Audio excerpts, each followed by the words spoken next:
Hey up and welcome to another episode of Last Cast. Today join us doing something a little bit different and a bit of a challenge for me. What we've actually decided to do today is come up to the match lake on sunrise and draw a peg at random. We're going to fish it, as I say, as a match scenario. So basically I'm going to have to weigh up the session at or the peg at the start of the session, decide what I'm going to do and basically run through how I'm going to go about it.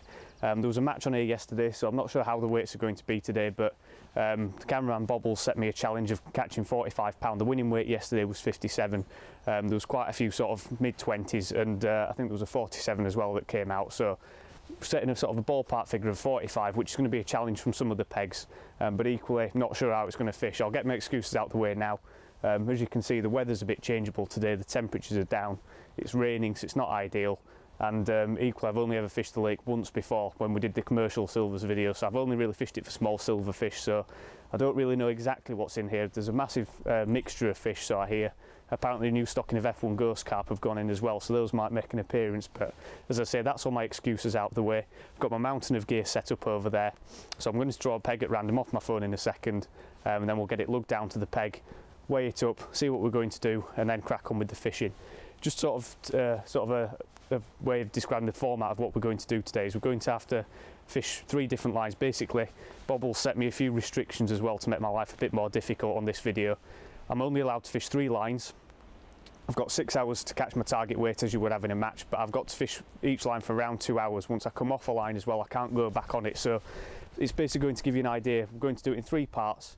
How I go about fishing 3 different methods, sort of in as much detail as we can get in, and it's also going to be interesting because, as I say, because of the restrictions on it, the fact I can't go back between lines, and that I have to fish them for 2 hours, I'm going to have to make a lot of adjustments as the day goes on to each little method.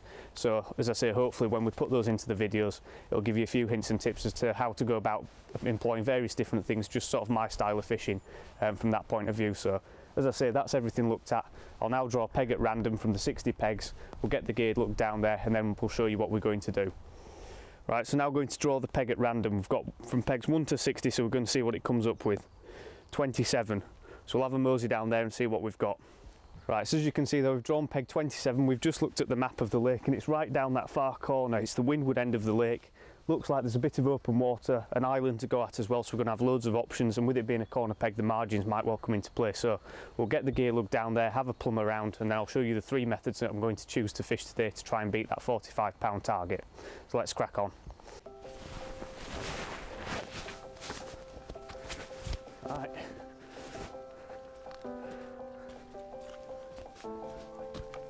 Yeah, just a couple of bits.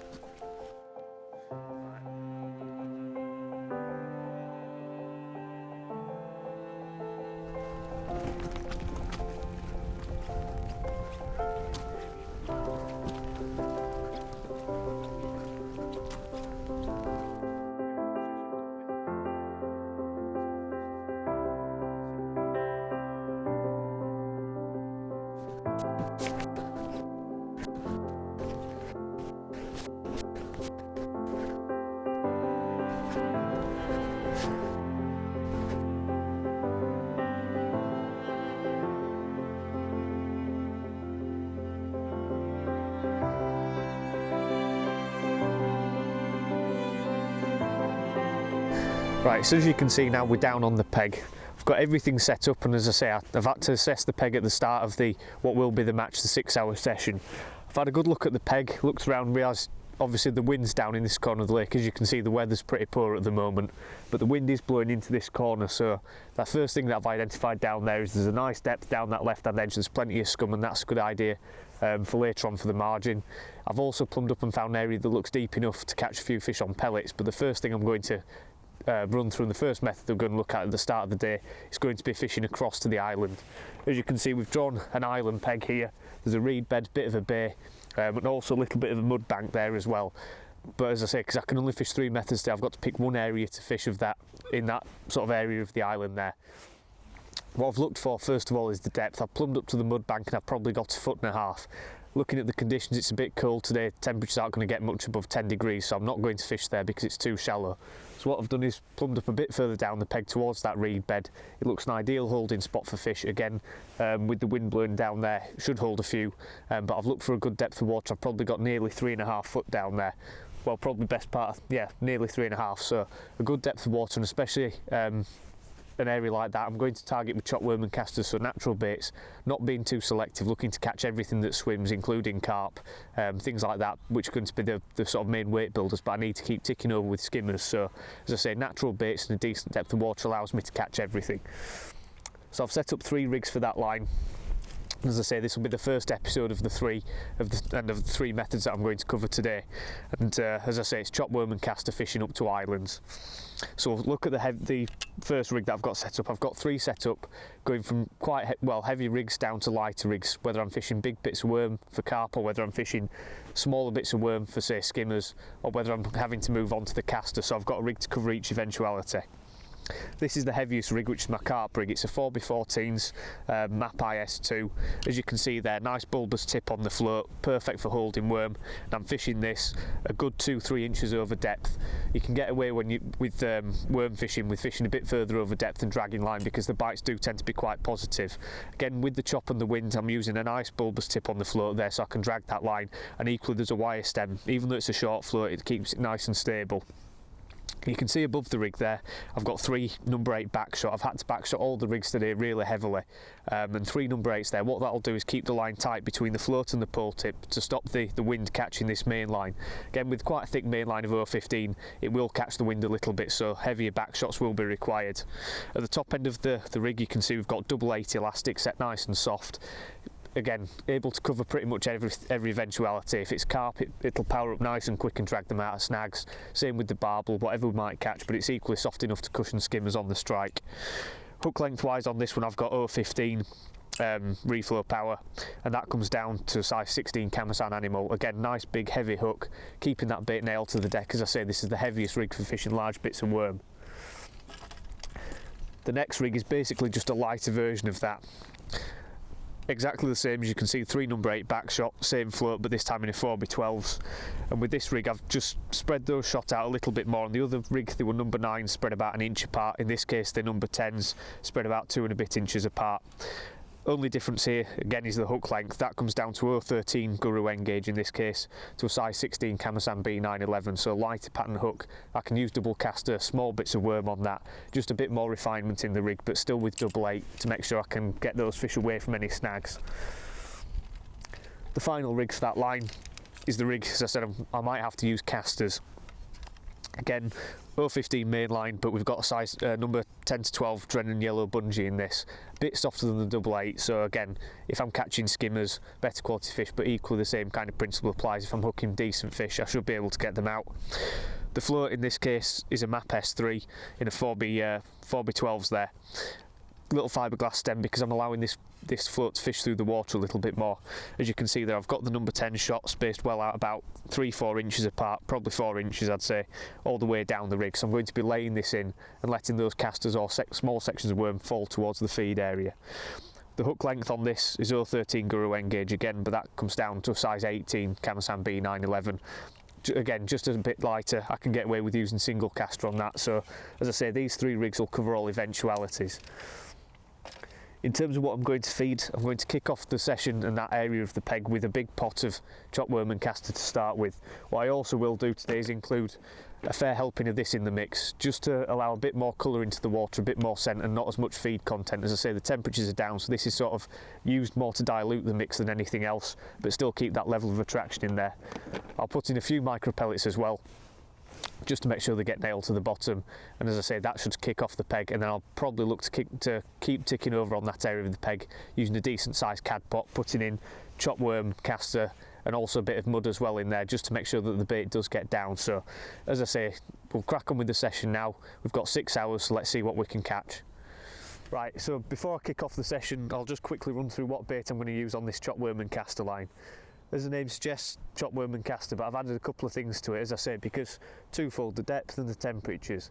First of all, because it's a bit deep, I'm adding some mud to the mix, straight out of the worm bag, just a bit of water to that, and I've also added some micro pellets, again, just a bit more food content, sort of to bulk bait out more than anything, but equally those will hold a few skimmers as well.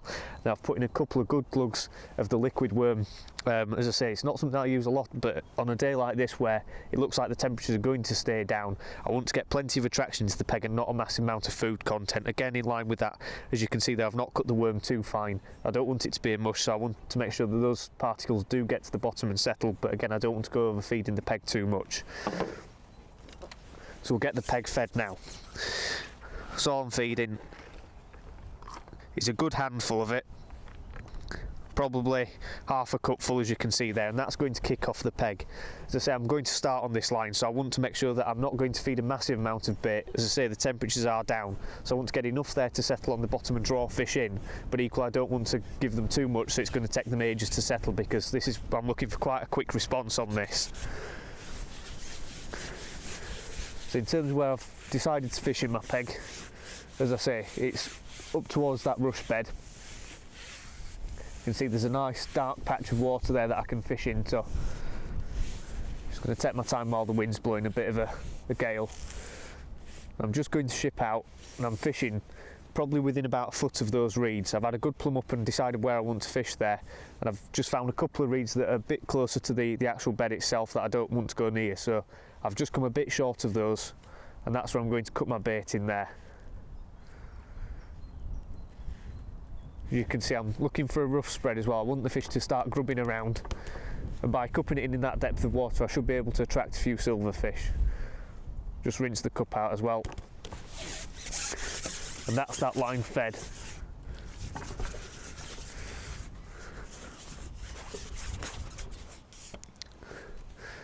So what I'm going to do initially is start off on that line with the lightest rig, probably just with a couple of red maggots on, just to see if there's anything down there initially. So it might take a short while to get a bite, but again I want to assess how many silverfish are in the peg. If I start catching plenty of roach, then I'll look to move up through the rigs and try and isolate a few bigger fish to sort of, as I say, build that weight quicker. So we've got about 2 hours on this line, so hopefully I'll be able to put a decent weight in the net quite quickly.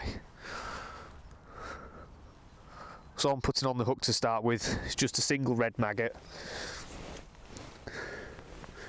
And as I said, I'm not actually going to put on a cad pot.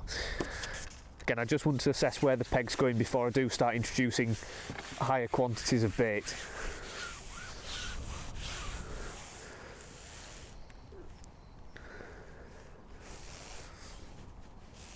So I'm doing as well, because the banking does slope there, I'm actually shipping out past it and laying the rig up against the banking a little bit more.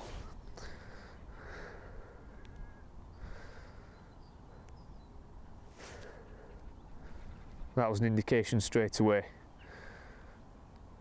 Again, with chopworm and castor, there's plenty of attraction in the bait. It's not quite like pellet fishing, so rather than waiting for the fish to settle, it will draw fish quite quickly.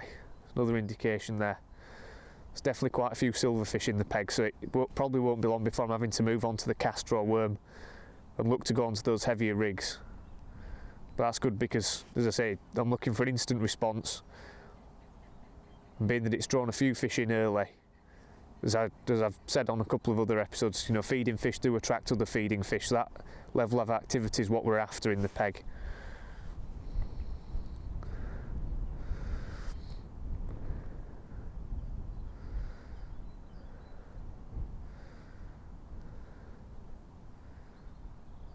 So the bait's got down this time, so I'm just leaving it there for a second or two.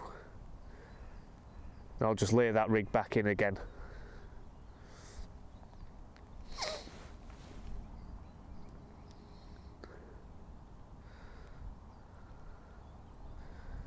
A couple of small fish having a pluck at it as well, so there's a few up in the water. And again, by not going down there straight away with a heavy rig and a large bit of worm, I'm also not disturbing any carp that might be moving into the peg, or skimmers as well. I do like to let the peg settle for probably 15-20 minutes after I've fed initially and try and catch whatever comes over the feed quite quickly, but especially the silverfish, and try and leave the bigger fish on the bottom to settle.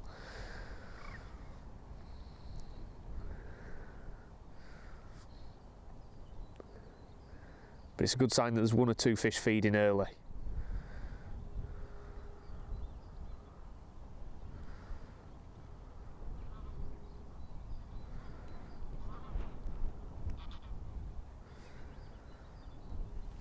So as I say, hopefully it won't be long before we catch the first fish of the session. As I say, I wouldn't expect it to be instant like it might be in summer, especially in that depth of water. Again, when the weather warms up a bit in a few months' time or a few weeks' time, I'd certainly be looking to start on that mud bank area, fishing right tight across in probably a foot or foot and a half of water. But with the temperatures being down today, as I say, I want to try and catch everything in the peg, so fishing in a decent depth of water with natural baits I think should give me the best chance of a quick start today.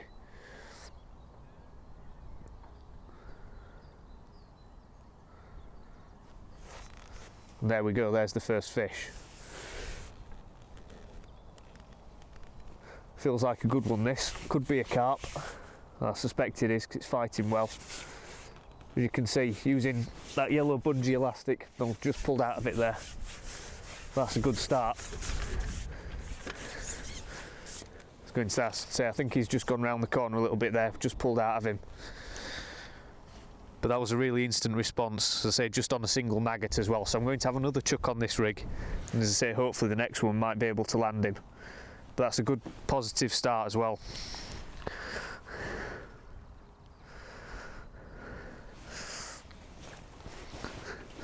Again, just one of those things, it can be a bit difficult playing fish when there's a wind like this. Might have just pulled back a little bit too hard that time.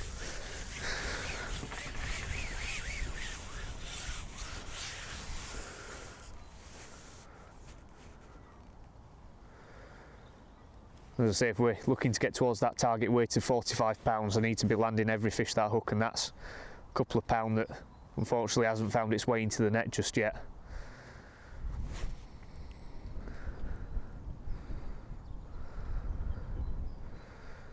But I didn't expect to be hooking a fish of that quality that early on. It does sort of reassure me that choosing that depth of water to fish in is actually a good area. There's a couple of indications straight away there.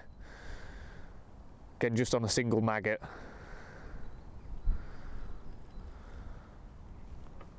There's one on now. Definitely a couple of fish down there.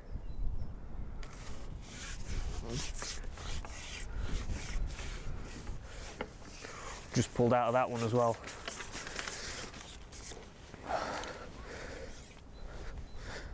I think already it might be time to step up to that heavier rig.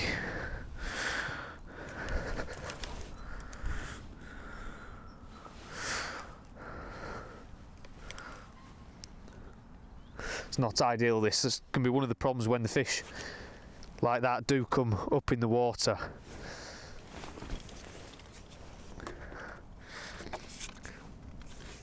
Bit of a shame to pull out of them.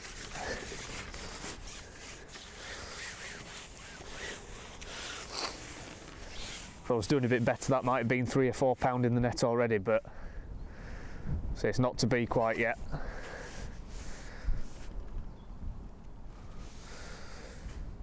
I'm not sure whether I foul hooked that last one. It's one of the risks when you are laying a rig in like I am. So I'm just trying to get bites. There's a couple of silverfish there now as well. So I may well have to move on to those heavier rigs quite soon.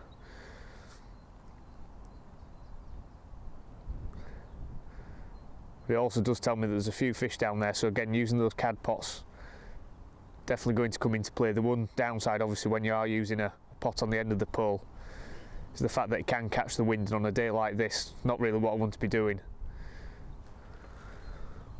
Another bite there.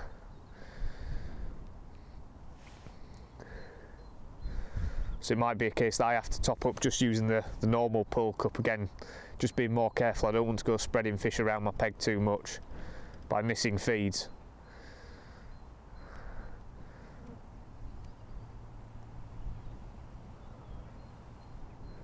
But if there starts anything to go by, then that 45 pounds, if I start landing a few fish, could well be within reach.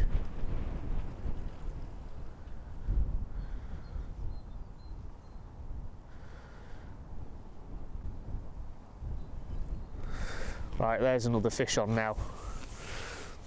I'm going to take this a bit more carefully. Again, it's a bit difficult in the wind playing the fish. Just have to be really careful and make sure I try and land every single one now, because I can't go affording to lose them. This isn't a big fish, but again, at least we're getting bites. What have we got here? Looks like a little F1 or crucian. Yes, little F1 carp here. Lovely little fish. So at least that's a few ounces in the net already. So I'm going to have another chuck on the maggot just to see, but I don't think it'll be long before I start putting the cad pots on and moving on to the worm. So it was amazing how quick the response was from those fish, and it shows that's definitely an area where there's plenty of carp to be caught.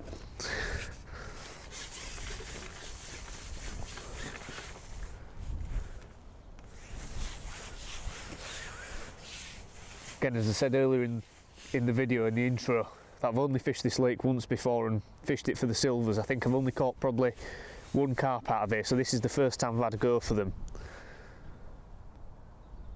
But it does show after hooking two and just landing one there. As I say, unfortunately I'd like to have landed all three, but it shows that I've probably made the right choice in my bait and where I'm actually fishing. So again, things like that, it's about where you choose to fish in your peg. I'm sure if I was fishing up to the mud line, I'd have to wait a lot longer for bites. I do think, obviously, when you've got a feature like that, it's ideal to fish to it, but equally one of the biggest, most important things to consider is the actual depth next to the feature where you're looking to catch. So anything shallower than that, I don't think it would hold the same numbers of fish.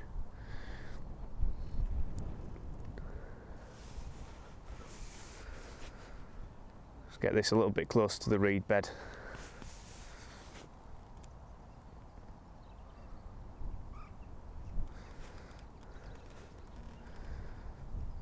So I said at the start of a match or a session, that's when it really does pay. If you don't know the venue that well, as is in this case, having a good look at the peg and trying to assess where you think the fish will be. And then once you've assessed that, using the features, there's another one on now, then you've got to consider the depth that you're looking at. It doesn't feel like a particularly big fish, this. You can see that hollow elastic's doing the job nicely. Could be another small carp, and it is.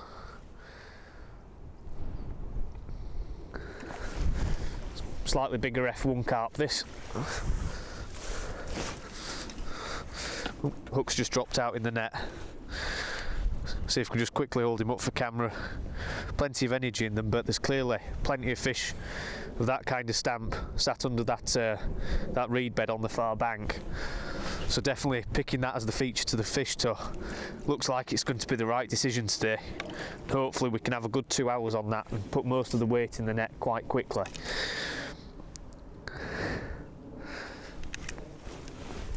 Again, not going to make that change to the heavier rigs or refeed just yet, because I want to get a quick few pound in the net just to make sure that I'm on my way. Been about 5 minutes. That's a good sort of £1.5, £2 in the net, something like that.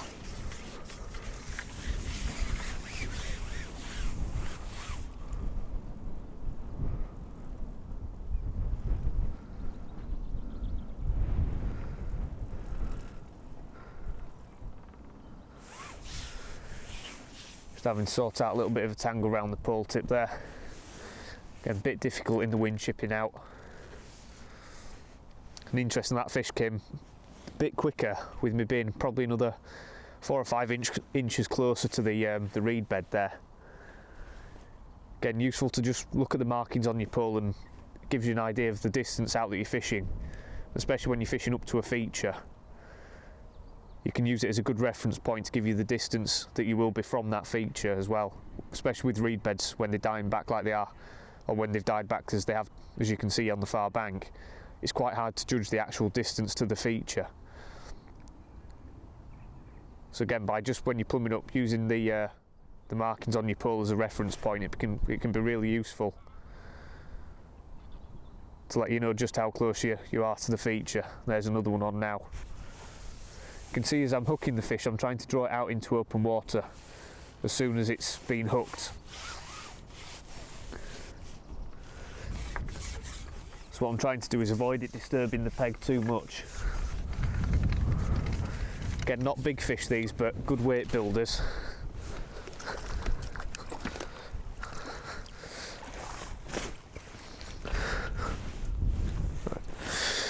Another little F1, not as big as the first two fish that we hooked, but still another few ounce in the net. This looks like a little one of the new stock F1 ghost carp. This lovely little fish. So as you can see, we've got a good start now. So I think I'm already going to top up the peg, because obviously, as you can see, the stamper fish has already dropped from what we were hooking initially. So I'm actually going to put in another small pot of chopworm and castor. I'm not yet going to go on to using a cad pot. As I say, I don't want to run the risk of ruining presentation. It's just a small handful of bait. And I'll probably look to top up after every 2 or 3 fish, something like that, with a decent pot of bait. Again, if you're catching lots of those kind of fish in deepish water like that, if you keep putting in a little cad pot regularly, you're going to start drawing fish at all levels. So by putting a decent pot of bait in, that's going to keep those fish pinned to the deck. So as I say, it's an alternative to cad potting after every fish. Is just feeding a decent pot after every 3 or 4. So I think that's going to be my plan of attack for the time being.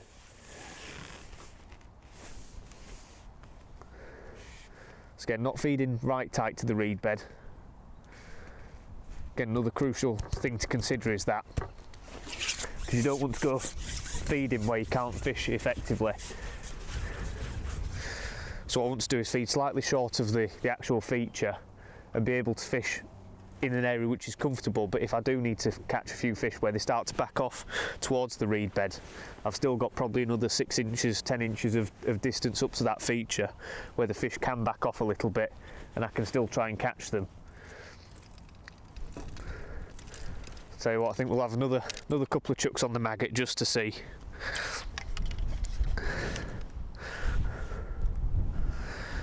As I say, that's a good little start to the session, and at least we're not being plagued by silverfish, so it shows that there's carp over there, which is what we're really after today to try and build a weight. So the next thing to consider as well is where my second line's going to be. As I said, it's down the track a little bit more, sort of in the deepest water I can really find in the peg, and that's going to be on pellets, and that's going to be more for skimmers and F1s and things like that, rather than the proper carp, which again through the mid part of the day is when sort of the better fish can start to just back off and disappear from your peg sometimes. So that the second episode that we're going to do today, and the second part of today's film, is going to be on pellets down that side, but I'm going to give it probably a good 40 or so minutes before I do look to feed that with a pot full of 4mm and micros. But it's one thing to consider on a session like this when you are trying to build a weight, is not just trying to kick off a line, especially sort of down the track in open water, and try and catch fish on it immediately. What you do need to do is try and build that. So as I say, probably after the 40-45 minute mark, I'll look to put in a pot of 4mm and micros down that side, or down to the down the track for the pellet line. But for the time being, I'm going to concentrate on this, and as I say, try and put a decent bit of weight in the net early before the fish do start to scatter. Again, that's one of the great things about fishing chopworm and castor, is it draws a bit of everything into the peg. There's another fish on now. Again, feels like another one of these small F1s.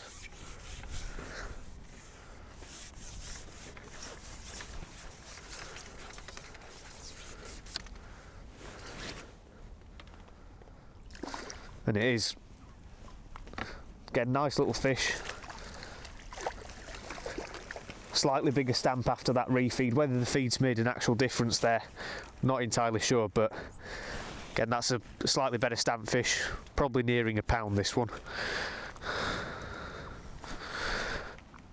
You can see really lively as well.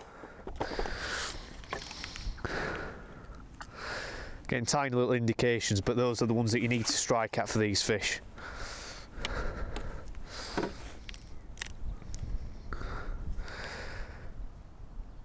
Again, seems the light maggot rig's working nice and effectively for the time being, so I'm not going to change it till bites start to go a bit finicky or dry up a little bit, and I might have to refeed. Then that's when I'll start to look to move through the rigs and see if there's any proper carp to be caught.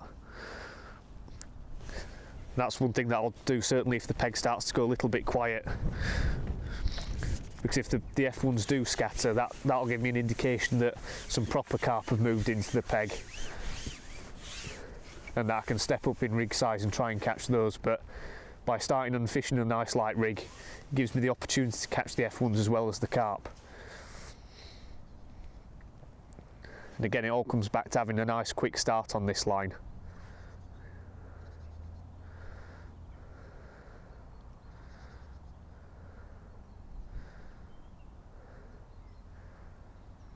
So again, the rig's settling nicely there. Again, the odd little indication as it's falling, so there's clearly quite a few fish darting in and out of the feed. Again, obviously by using that liquid worm and things like that, when there's plenty of fish in the peg, they're going to kick it all up and, as I say, create a lot of activity and a lot of disturbance, and really get that the attraction of the feed sort of going through the water. Just seeing a little bit of a bubble come up as well.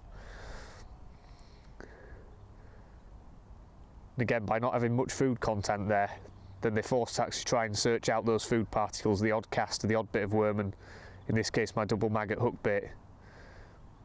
So I do think that gives me a bit of an edge in catching a bit quicker rather than just feeding the chopworm and caster quite heavily. By using sort of a liquid additive that's going to dilute it a little bit. There's another fish on now. Just means that you're getting quicker bites. Again, not a big fish. You can see I've lost a couple because they do seem to come right up in the water really quickly. So it's imperative that you do try and keep that pole tip as low as possible.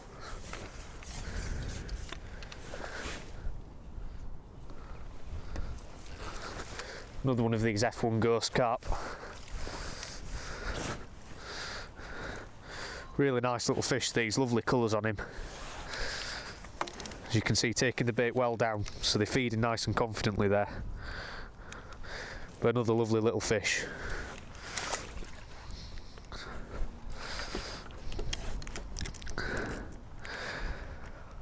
So it looks for the time being there's no shortage of F1s in the peg. But one thing that I am quite conscious of is how quickly those two quality fish came into the peg, probably carp, after the initial feed. So it might be a day where I actually have to pile in the feed a little bit more. Again, by bulking the feed out, using micro pellets and liquid additives, makes it chopworm and caster fishing that much cheaper, because it can be quite expensive, especially when you're going through large quantities of worm. So it's something to think about, is that you could also use hemp as well to bulk out the feed content. As I say, because I'm going for carp today, rather than sort of chub and hide and things like that and silvers, I've put in micro pellets rather than hemp. Because I do think it's a bait that they see a lot more often, so they should feel more confident feeding over.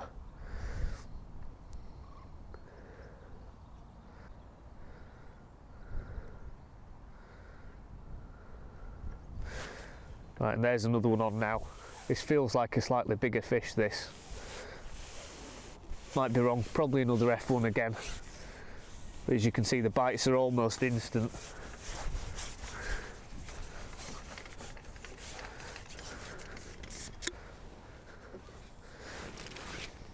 And I've got a puller kit on here just in case I need it. That's another F1 ghost carp. Bit bigger this time, and the hook's just dropped out in the net. Again, still a good sort of 14 ounces a pound, maybe a bit more, but lovely little fish to be catching. As you can see, we're starting to build a decent weight already. So to make sure I keep ticking over like this, I'm going to, because the bites are so regular now already, and you know, really confident bites as well, I'm going to actually set myself a bit of a regiment now, which is crucial when you've got lots of fish in front of you. You need to try and establish a rhythm to get the most out of them. So what I'm going to look to do is feed every 3 fish with a decent handful of the chopworm and caster mix. Again, just to keep the stamp of fish up. As soon as I start catching silverfish, then that's going to tell me that I really need to top up with a decent quantity of bait. But while I'm catching F1s, I don't want to go feeding masses of bait, because what can happen, especially when there's a lot of fish in the peg, if you feed really large quantities, you get a lot of fizzing, a lot of activity, and a lot of line bites and foul hookers, which is not what I'm looking for. I'm looking to get nice positive bites like I am at the moment, so I think the quantity of my feed is correct, and I just need to try and set up sort of a regime of the regularity of the feed going into the peg. And as I say, hopefully that'll mean that I'm being the most, getting the most out of the peg by being as efficient as possible in catching the fish. Again, the last thing you want to be doing when you are trying to build a weight is having plenty of bites, catching a good run of fish, and then them to just disappear out your peg in proper match conditions. That's when the anglers around you can start to steal your fish.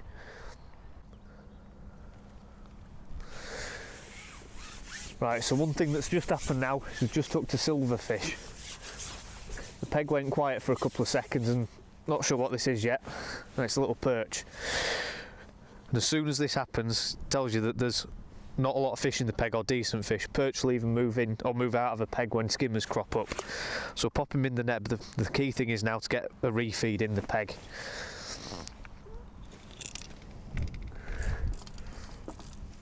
Just going to pop that rig down.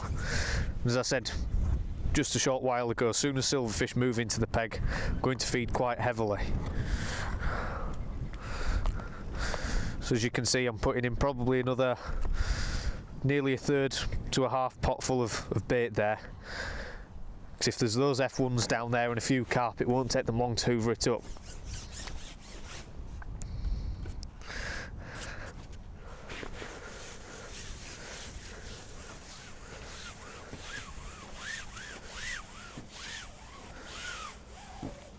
Again, just taking my time, making sure I get to my marker. Then just potting the bait in.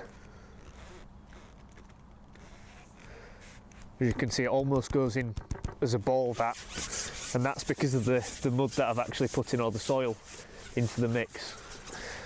Again, other options you've got there is using sort of riddled off molehill soil into the mix, and say that just helps carry the bait down. So I'm just going to see what gets attracted into that cloud. Again, just by going back on the lightest rig. Because red maggots are working, I'm not actually going to go onto the caster just yet. I think it'll probably be a case of moving straight from the maggot onto the heavier rigs using worm.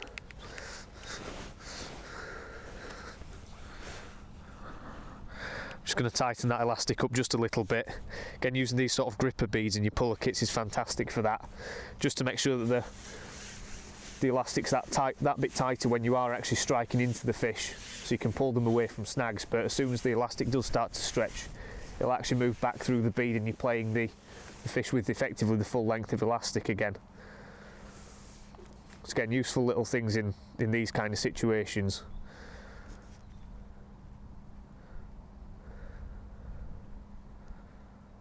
Again, just laying that rig in, watching it settle. That's a bite and small silverfish on that time that's come into the cloud of bait. So again, by having those options of heavier rigs, I can bomb the bait down a little bit quicker, get through them a bit more. Again, and that's why quite often it's very important to have several different rigs set up. Even though, especially in an instance today, I'm only allowed to fish 3 lines, I've still got 3 rigs for this area of the peg. And hopefully in the next few minutes I'll move on to those heavier rigs and it'll give you an idea as to why it's so important. There's definitely quite a few silverfish now in that feed. But what I'm able to distinguish as well is how high up in the water they are sat. By using a nice light float and strung out shotting, I can tell that those fish are probably about a foot and a bit off bottom. As soon as the bait gets to the deck, it's much more positive bites that I'm getting. And also I'm not missing as many.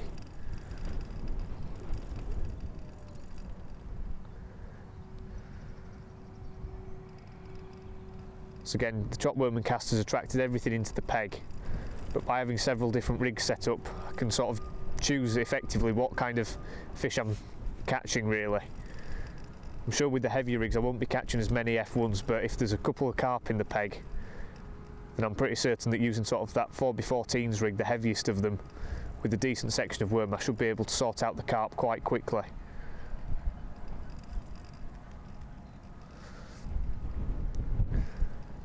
And there's plenty of fish in the peg now, loads of activity on the float, so there's definitely some silvers and some quality fish down there as well.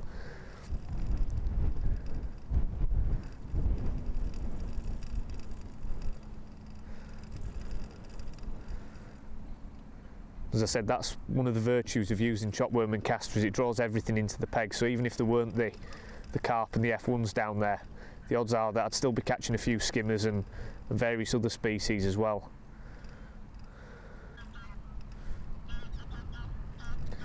Again, even though it's a little 4x10s, 4x12 float even, in a good 3 foot of water, you can see how easily it's sitting nice and still. Again, that is due to the back shotting. So it's one of the biggest tips that you can really take away from a day like this is the use of back shots, and as I say, by spreading sort of 3 number 8s out and having a longer line above the float, I'm still able to hit these finicky bites like that one. But equally, I'm not dragging the float all over the place and ruining the presentation.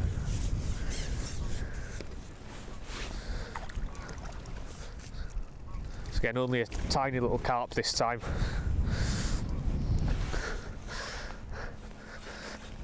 Certainly one of the newer stockings, that. Probably put him in the silverfish net, because he's a bit small to go in there with the proper carp.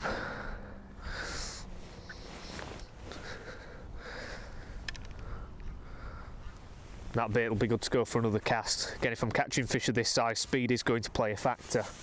I'm sure in summer, or in warmer conditions when the fish are feeding more competitively, I could probably catch them short and do a bigger weight that way.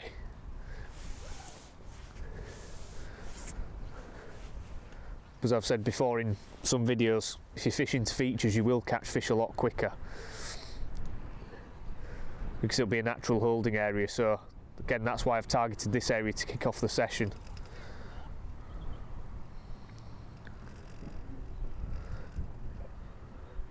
You can see we've had a really good response, plenty of fish already.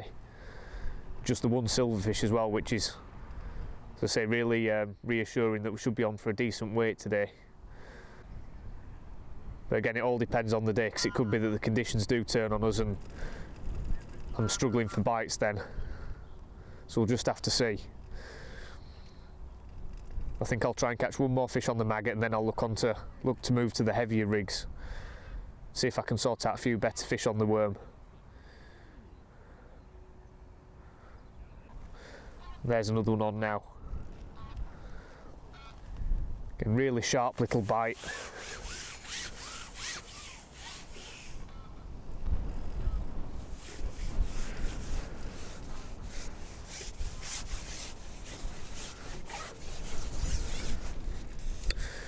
You can see the wind's making things interesting, to say the least.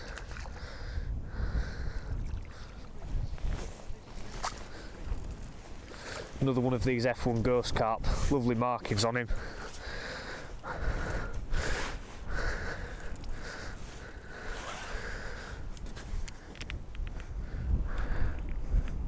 See, just nailed, lovely markings on him, as you can see on his head there. Gorgeous little fish. I think with the wind picking up, I'll move on to the heavier rigs. What I'm going to do is just see if I can get a few bites on the 4x14s rig, which is the heaviest. Again, you can see the bulk there's really concentrated above that 6-inch hook length. See, with the shot about an inch apart, so this bait will get straight down there. And equally with the double 8 elastic and the size 16 Kamasan animal, I should be able to bully fish just that little bit more should I need to.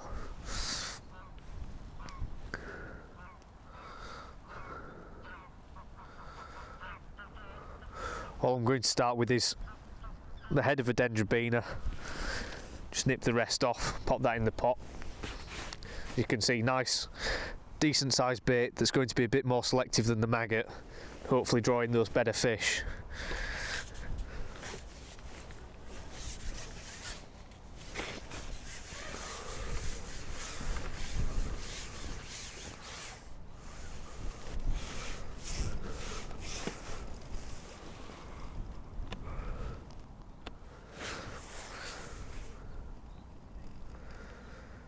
Again, rather than laying the rig in with this, what I'm doing is swinging it out into the wind and then just allowing that bulk to get beneath the float before lowering the rig in. Just minimises the risk of foul hooking fish doing it that way.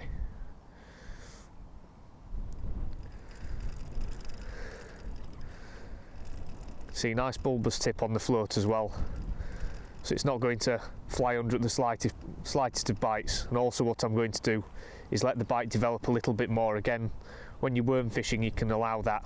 When you're pellet fishing and fishing on sort of maggots, you want to be quite quick on the bites, but with the worm the fish do seem to hold onto the bait a little bit longer. With it being quite a big bait anyway, you want to make sure that the fish has got that bait down enough that you do hook it. So there's still bits of movement on the float that I can see. Just going to give this a minute or so just to see if I get a decent response on the worm, or whether I have to go back to the lighter rig and fish with maggots and casters, which is, as I said, more sort of akin to fishing for the F1s rather than the carp. It's interesting though that I've not had any skimmers as yet. So it's clearly an area of the peg where the bigger fish and the carp especially are happier to sit.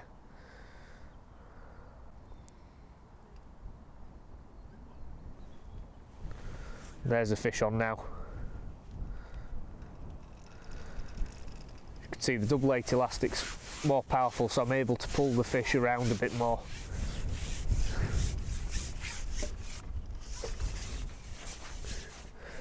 It still looks like another F1.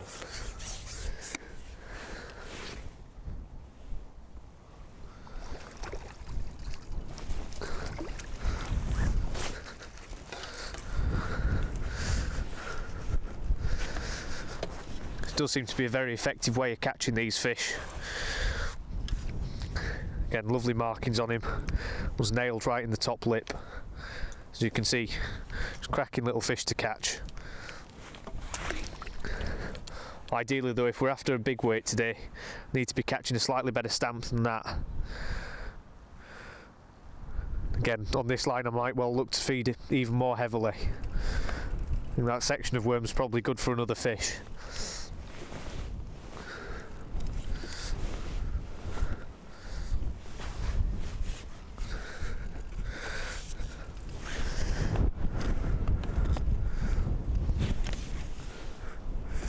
You can see wind's blowing everything around a little bit, so that's why I've had to move on to that heavier rig.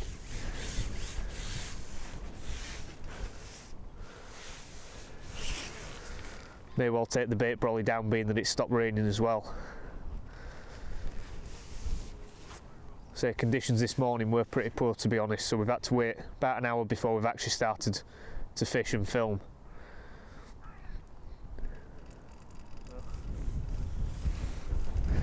Right, we've just hooked into a slightly better fish now. That was immediately after refeeding on that chop worm and caster line with a big pot of bait. Again, just going to use the puller kit on this. So I have to be quite careful because I'm only on a little size 18 hook. This feels like my first proper carp of the day. Or it could equally be a barbel. Not entirely sure. It's definitely bigger than the F1 carp that I've had, but again, straight on double maggot. Yeah, it looks like a proper carp, this.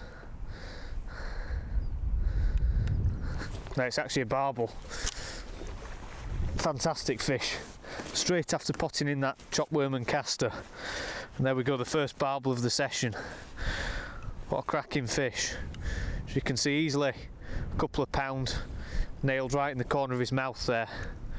And one thing that I've also done interestingly is bring the shot down a little bit more, but that's a cracking fish. Wasn't entirely sure, when he flashed he looked like he could have been a carp there, but the way that he ran for the keep nets, it's quite typical of Barbel in these commercials. They will try and snag you under your own keep nets. Today, what I've not done, which I might lose a few Barbel to it, is I've not bunged my keep nets to the bank, so they could try and snag me underneath my own keep nets, but again, wouldn't have to give the fish plenty of room, especially if we're looking to catch a decent weight of them. But that's the shotting pattern that I've now moved down to, as you can see there. The shot's bulked just above that hook length, and straight away we've been rewarded with that barbel. Again, just bombing the bait down nice and positively because there's that many fish there. There's no real point faffing around using a strung out shotting pattern, so again, using these different rigs gives you plenty of opportunity to chop and change, and equally by using quite a few little shot on the line, or stots in this case, you can change the shotting pattern. It can bring differences like that. As I say, that's an instant reward. Whether it's down to the feed or the change of shotting pattern, I don't know, or just luck, but again, little changes like that can make a big difference at the end of the day. But it'll be really interesting to see if we hook another one of those, because those are the kind of fish that we're going to be looking for a bit later on down the edge. As I say, that'll be in episode 3 of this this little series. But that's a real bonus to catch across. Again, still only on a 4x12s rig in 3 foot of water, so using a nice light rig means that I can get these F1s out. There's another fish on immediately. Again, this could be another barbel. You can see, no, it's just come off that time.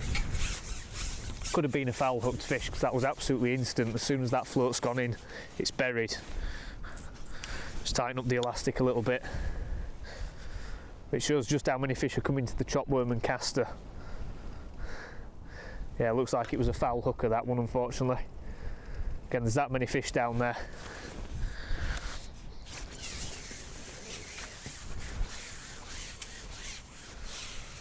Again, with barbel having quite tough mouths, you don't tend to lose that many of them even on barbless hooks. But you can see how fantastic of a response we've had. Just have to be careful in the wind. How fantastic the response we've had, as I was saying, by using chopworm and caster in that depth. We've been able to catch a few roach, a couple of perch, plenty of F1s as well. So you're getting loads of bites, and that's what this style of fishing is all about, especially this kind of bait. Is you're not being too selective, drawing a bit of everything into the peg, and they do seem to feed incredibly aggressively over it as well, which is always good when you're trying to put a weight together really quickly and start off a session nice and quick. Again, pellets can take a while to get them to build their confidence, and you're after sort of finicky bites with pellet fishing, whereas this, especially natural baits, the fish seem to wolf them down really quickly, and I'm quite surprised at how readily the F1s are feeding over this mix.